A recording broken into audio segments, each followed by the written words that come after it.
Ginawa ng Iran ang isa sa pinakamatalino at planadong hakbang sa mga nagdaang taon. Nagtagumpay silang bitagin si Netanyahu sa pagsubok kay Trump at binabago nila ang mga patakaran ng laban pabor sa kanila.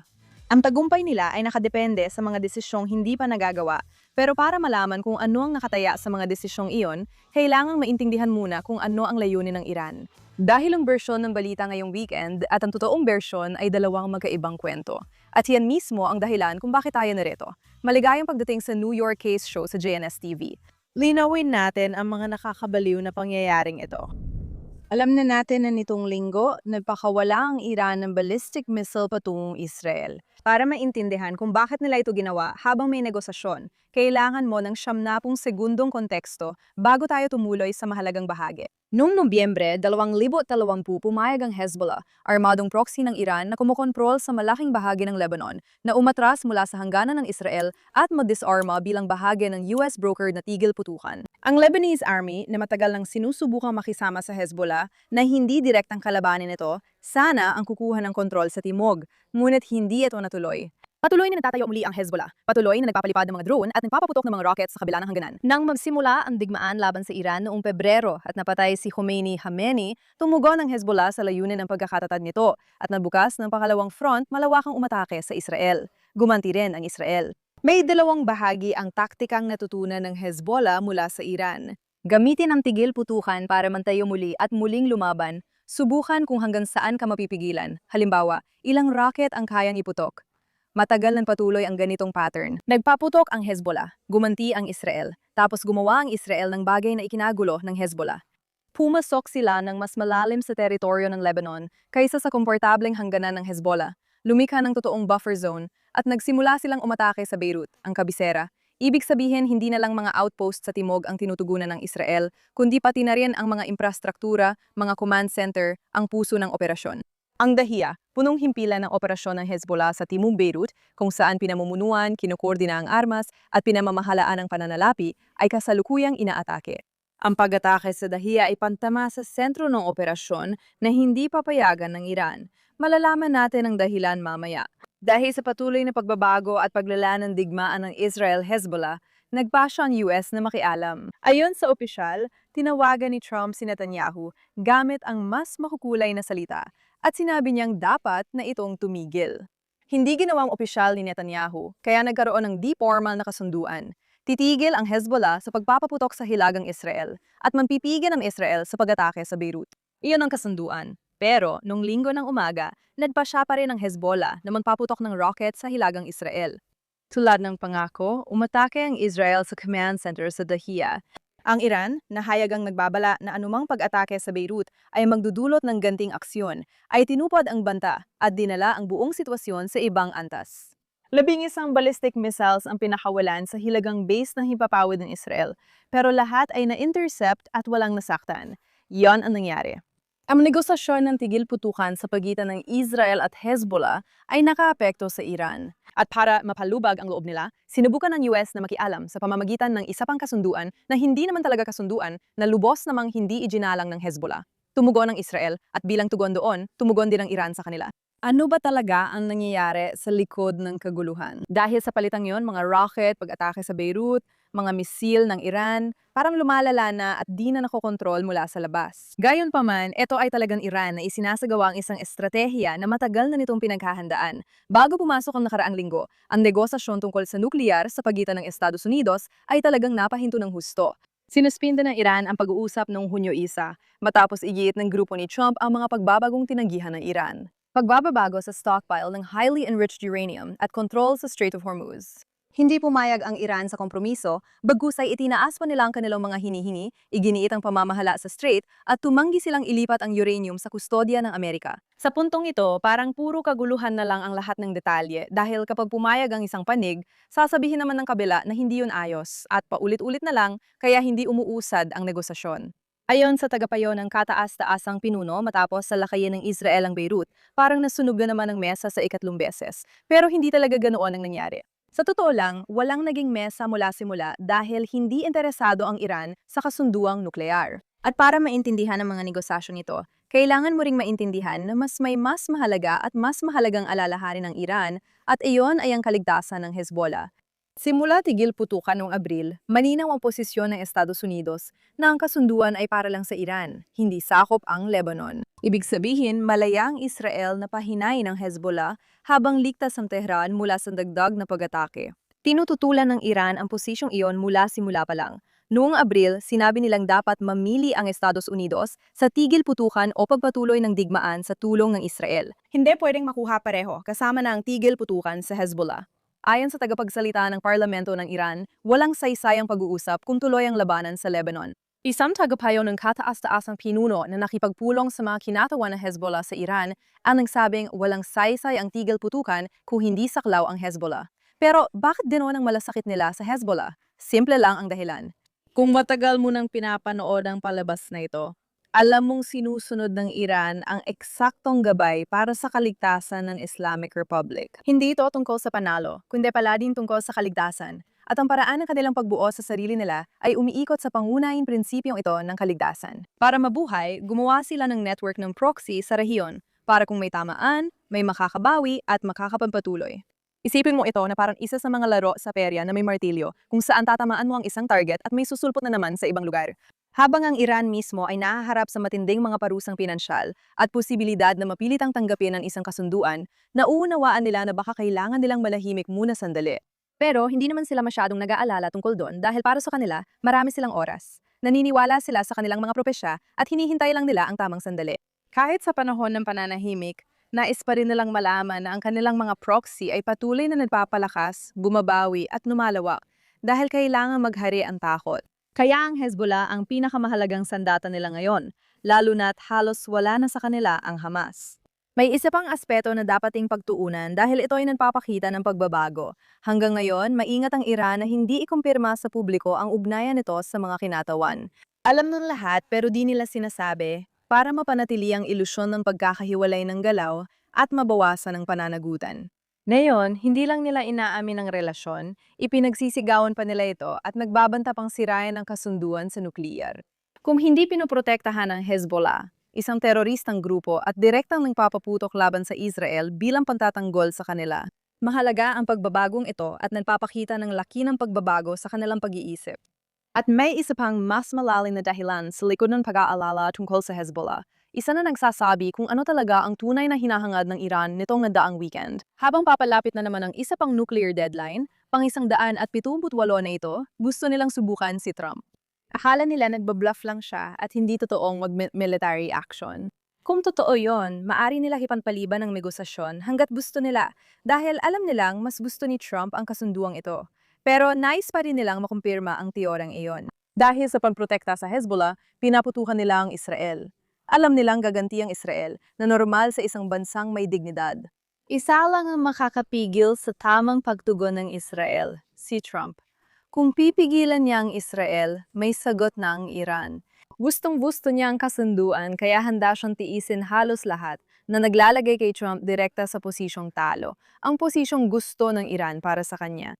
At makakagawa rin sila ng bagong pamantayan.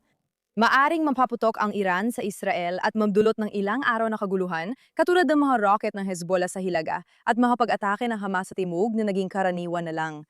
Dapat harapin ng Israel ang katotohanang pinapaputukan sila ng mga misil. Isang subalito na nandesisyon silang paputukan ng Israel, pero sa kasamaang palad para sa atin, parang patas nilang napanalunan yon. Sinabihan ni Trump ang Israel na umatras at ang Iran na bumalik sa negosasyon.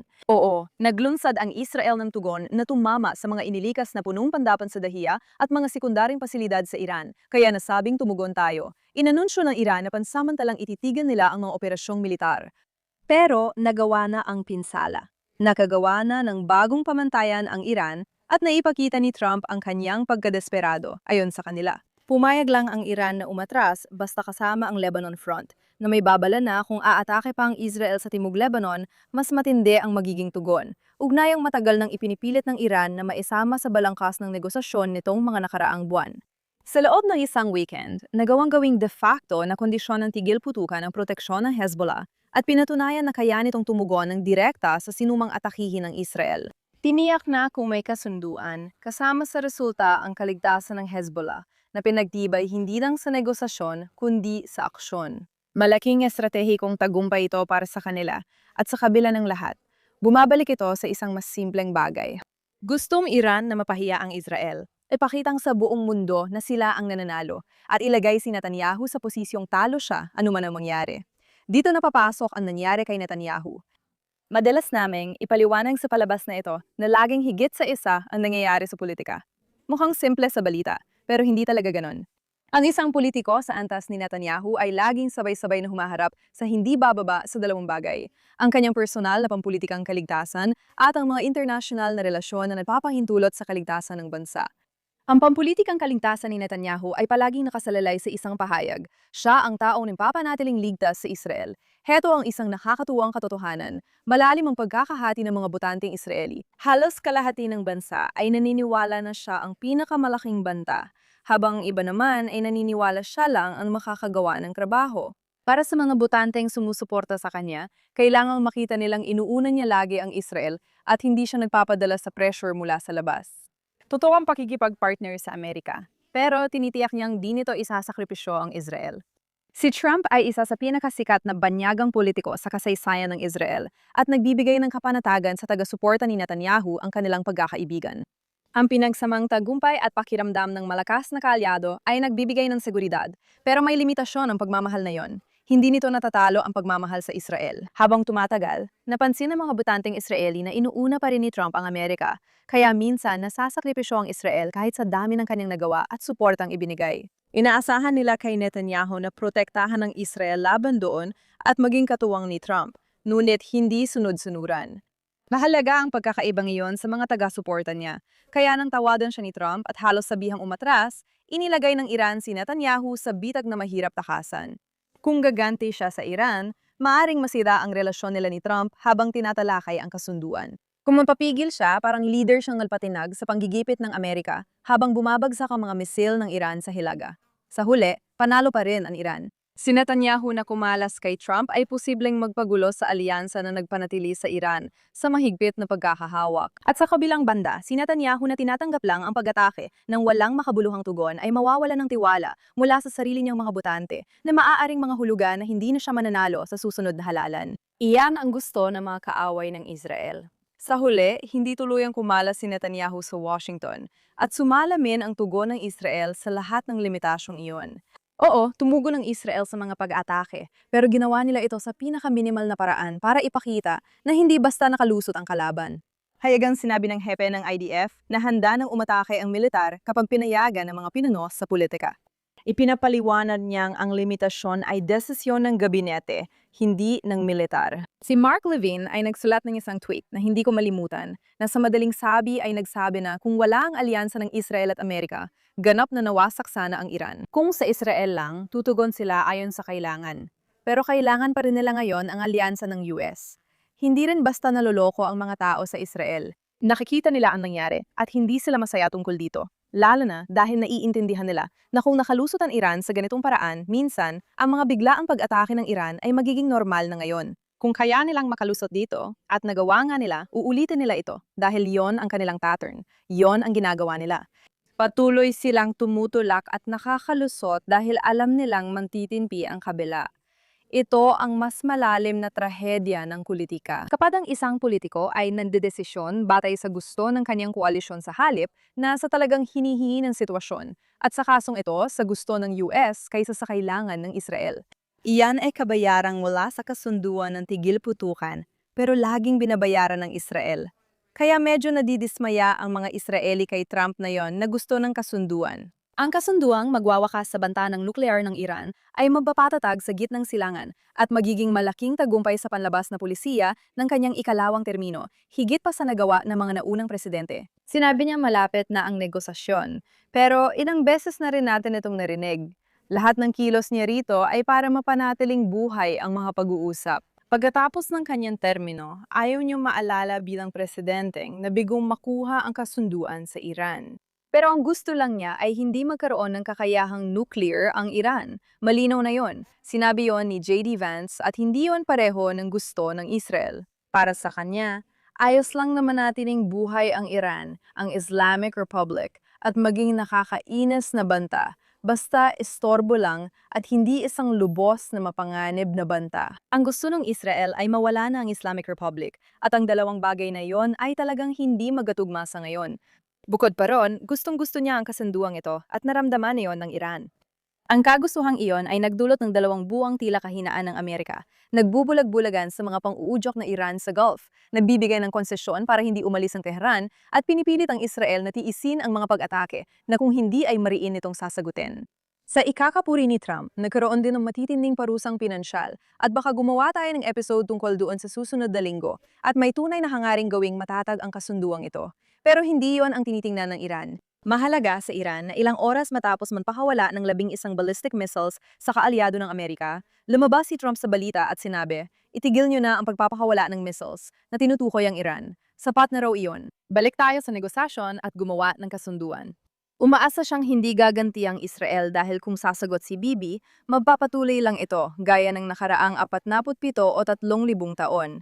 Narinig ng Tehran ang lahat ng yan. Nakakababa ng dignidad kay Netanyahu sa tingin ko. Ito ang totoo sa posisyon ni Trump. Ayaw niya ng military escalation ngayon dahil sinusuri niya ang gusto ng publiko sa Amerika. Ayaw nalang tumaas ang presyo ng gasolina dahil sa digmaan sa gitnang silangan. At hindi rin sila ganun kasolid sa Israel. Alam ni Trump ito kaya ayaw niyang palalain ang military tension na yon. Alam din ito ng Iran at ginagamit nila sa kanilang kapakinabangan. Ito ang pangunahing problema. Ang kapani-paniwalang banta ng puwersa ang dahilan kung bakit nagkakaroon ng halaga ang isang kasunduan. Tuwing pinapahiwatig ni Trump na pipigilan niya ang Israel at tatanggapin ang paglala ng Iran para sa negosasyon, bumababa ang kanyang kredibilidad at leverage, at ang kasunduan ay sumasalamin lang sa totoong hawak ng leverage. Nanigit ni Trump ang pagbabago sa draft ng kasunduan noong Hunyo, lalo pang tinaasan ng Iran ang mga hinihingi nito.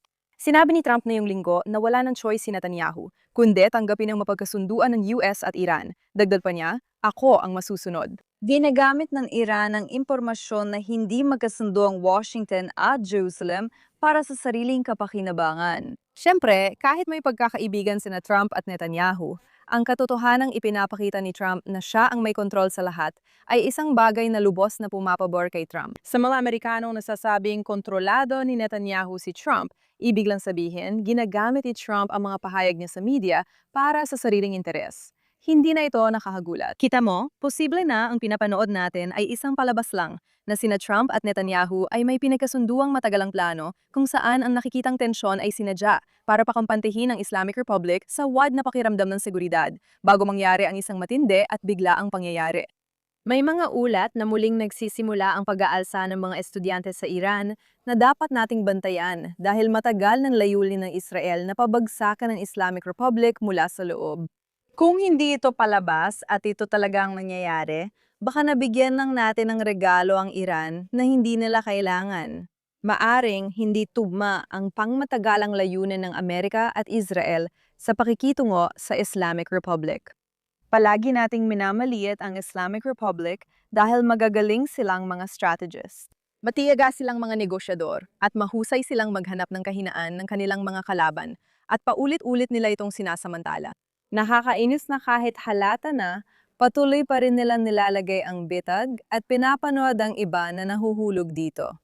3 manlalaro ang naglalaro ng chess sa iisang board at sa bawat belaw, may isa sa natitira na kailangang magbayad ng kapalit.